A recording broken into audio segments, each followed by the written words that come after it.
Hey, Martin. Are you still awake? I'm having trouble sleeping.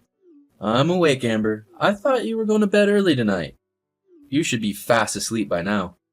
You know, I wanted to catch some beauty sleep before the wedding tomorrow, but I can't seem to relax.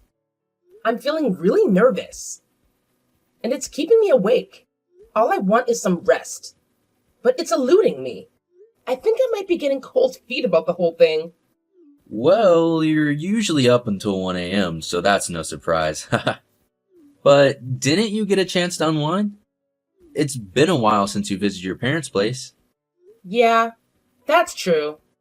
Dad seemed pretty emotional during dinner. His eyes all watery and everything. I really hope he can hold it together tomorrow. I mean, what if he starts bawling his eyes out while walking me down the aisle? That would be quite a scene. Your dad adores you. There is no doubt about it. Tomorrow's going to be an incredible wedding, trust me. We'll make it a day to remember. And you know what? We might just make him shed some serious tears, like waterfalls. Oh, you. Cut it out. But seriously, I'm having such a hard time falling asleep. If this keeps up, I'm afraid I'll end up staying awake until late into the night. It's frustrating. And I really need some rest before the big day. Honey, are you okay? What can I do to make you feel better? Well, I'll try my best to get some shut-eye. You don't have to worry about me. I'll be fine. Well then, how about I take you for a drive for just an hour? How does that sound to you? Are you sure? I don't want to be a bother. I know you've been working tirelessly to prepare for our wedding. And you must be exhausted too. Nah, I promise you, it's all good. I can't sleep either at the moment. Plus, you always knock out instantly when you're riding shotgun. So I thought maybe we could take a little drive together. It might help you unwind and relax a little bit. Well, it's not like I intentionally fall asleep in the passenger seat all the time. It's just that, well, your driving skills are just so impressive. And I really feel safe with you behind the wheel. Yeah, that must be the reason why I tend to doze off. Alright, well, if that's what you want, I'll head out and come pick you up right away. No problem at all. I'm on my way. Okay, thanks, Martin. I love you so much. You always take so good care of me. Amber, are you awake? Are you okay? You're not eating much these days. Look, I'm not saying you need to leave your room, but can you just eat a little more? If you tell me what you want, I'll make it. I'm making shrimp cocktails and pasta for lunch today, your favorite. You love them both, right? I'll leave it on the floor by your room, so just eat a little bit. Amber, you didn't eat lunch, huh? Are you really all right? You didn't eat anything last night either. I'm worried because you're eating less and less these days. What if we lose you as well? Please, I think it's time you face what happened to Martin. I'm sure this is very difficult for you, but Martin would be sad to see you like this. Stop it. Don't say Martin's name. You know I can't stand it. Amber, you might not want to, but listen to me. The other day when Dad and I went to visit Martin's grave, we happened to see Martin's parents. They were really worried about you, Amber. They said that you probably weren't ready to face them directly, but they had a message for you. They said they were so glad that you were the one to marry their son, Amber. They want you to live on without blaming yourself. They want to meet up with you once you can come outside. See? There are people who are waiting for you to recover. Of course, Dad and I want to see you back living normally too. So please. Please stop. I'm aware that I can't continue like this, but it's just so hard for me to control my thoughts and feelings. I can't shake off this belief that it's my fault. That's not true. It's not your fault at all, and you know it. I have a feeling that's what everyone secretly believes, deep down inside. They think it's all my fault that Martin is gone. But no one has the guts to confront me about it. Why won't they? I'd rather have someone shout in my face than endure this suffocating silence. If only I hadn't told Martin about my sleep trouble. He wouldn't have gotten behind the wheel that night. And if he hadn't driven, he wouldn't have lost his life. It's all because of me. And it's eating me up inside. Darling, no one is thinking like that. And you shouldn't blame yourself either. You are not at fault, not in the slightest. It was the other driver's irresponsible act of texting and driving that caused the accident. Remember, you are a victim too, Amber. You were so severely injured that you had to endure nearly a year-long hospitalization. Please don't burden yourself with guilt that doesn't belong to you. Mom, if I could have one wish right now, I'd honestly wish that I had died alongside him. It feels like it would be easier than living with all this unbearable pain and sadness weighing me down. Seriously, don't even go there. It tears me apart when you talk like that. You've got to understand, every life matters, including yours. Ending it won't fix what's already happened. We need to find a way to get through this together and keep moving forward. I just don't get it, Mom. Life seems so pointless now. I lost the person I loved the most on the day before our wedding. It just feels like I'm cursed or something. Why did I have to be the one to survive? Martin was always kinder and smarter than me. I wish he had made it instead of me. The world would be a better place with him in it. Honey, it wouldn't have made anything better if Martin had died instead of you. Trust me, if the roles were reversed, he would have felt the exact same way about you. You're being way too hard on yourself. I understand why you're thinking like this, but neither you nor Martin are to blame. I can say that with complete certainty. It was a tragic accident, and sometimes life deals out the cruelest of cards. But please know it wasn't your fault, and you deserve love and happiness just as much as anyone. I'm sorry. But I can't think of it in that way. It's like time froze since the incident. Every night, I dream of Martin and relive our happy moments together. It's the only time I feel any happiness. But as soon as I wake up, reality hits me hard. I question why Martin had to go. My dreams are my solace. The only thing that brings me some comfort. All I want is to sleep forever and escape this pain. Amber, please listen to me. If you keep going down this path, your dad and I will have to physically pull you out of that room. We can't let you disappear into this darkness too. What? Is that a threat? Are you going to take me to the hospital? I can't go on anymore wherever you take me. Doing that would be a waste of time. When I saw you the other day, you looked so thin and frail. It broke my heart to see you like that. I can't bear the thought of you fading away, no matter how much you might be mad at me. I still want you to live, my love. You're my precious daughter, Amber, and nothing in this world could change that. Then you need to think with me, Mom, of a way to bring back Martin. We have to do it no matter what. Amber, you know that is not possible. Mom, I'm telling you, I hate everything right now. Life feels so meaningless without Martin by my side. I get that you're concerned and doing your best to support me, but it's just not cutting it. No one, and I mean no one, can ever fill the void he left behind. It's like a piece of me is missing, and I don't know how to move forward. Amber, honey, I'm here for you, and I'll do whatever it takes to support you. But listen, if you keep avoiding the truth, it becomes really hard for me to help you.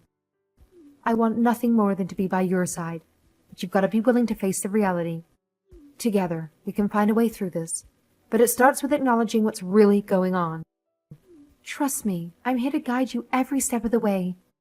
Then just forget about me. I don't want to face reality. It's fine if you think I'm living in a dream world. I'd rather just live in a dream with Martin, rather than face reality without him. Please, Mom. It's really tough for me to even talk to you about Martin. Just leave me alone. Amber, you'll never believe this.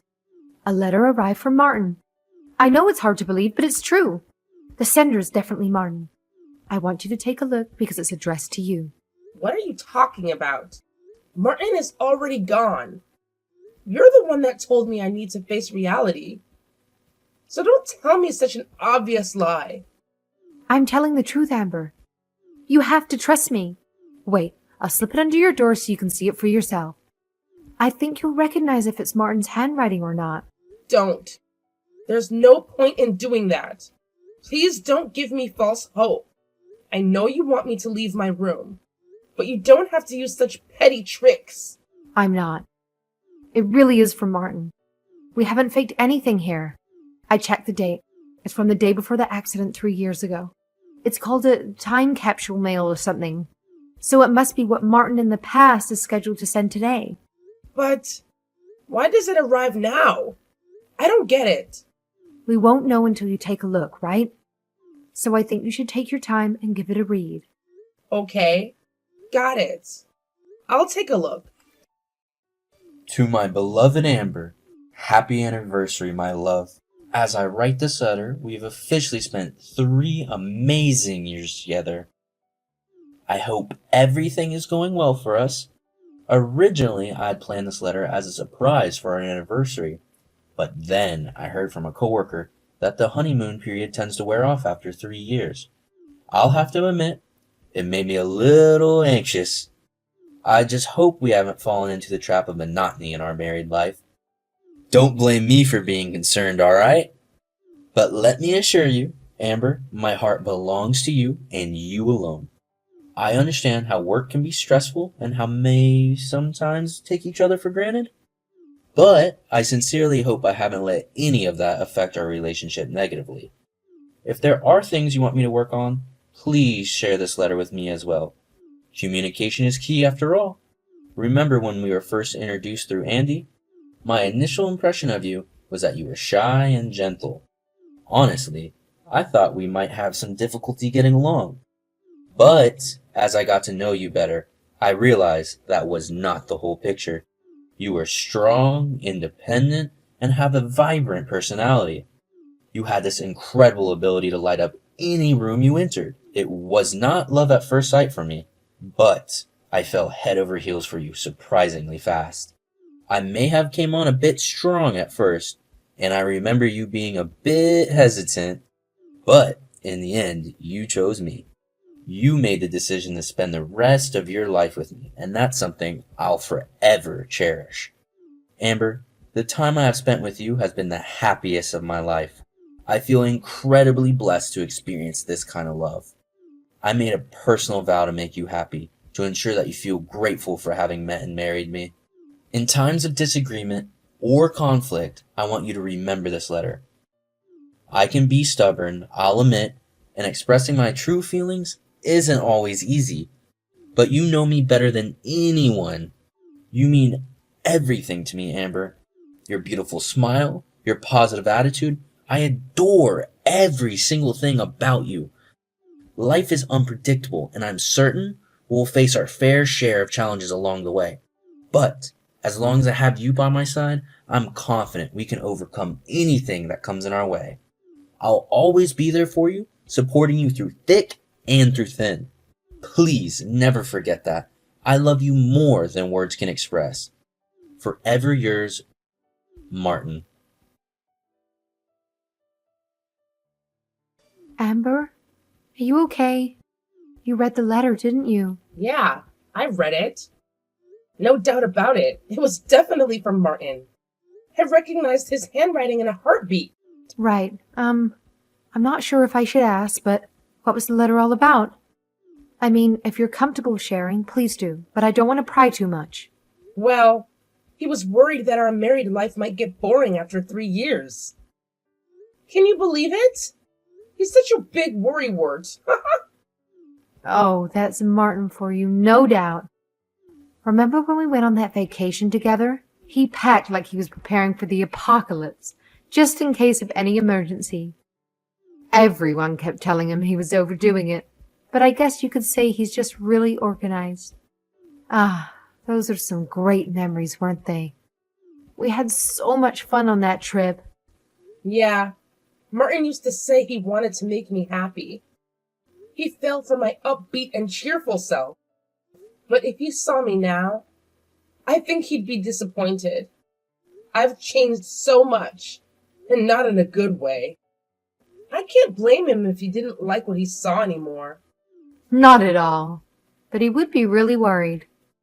And the Martin I knew would do anything to make you feel like yourself again. Aw, that's not fair. This letter caught me off guard. And it feels like Martin is still here with us. I was just going through old photos of him and me, you know? He looked so happy in all of them. But it wasn't just him. I could see how genuinely happy I was too. And it's bittersweet. It's hard to believe that those moments were real. And now he's gone.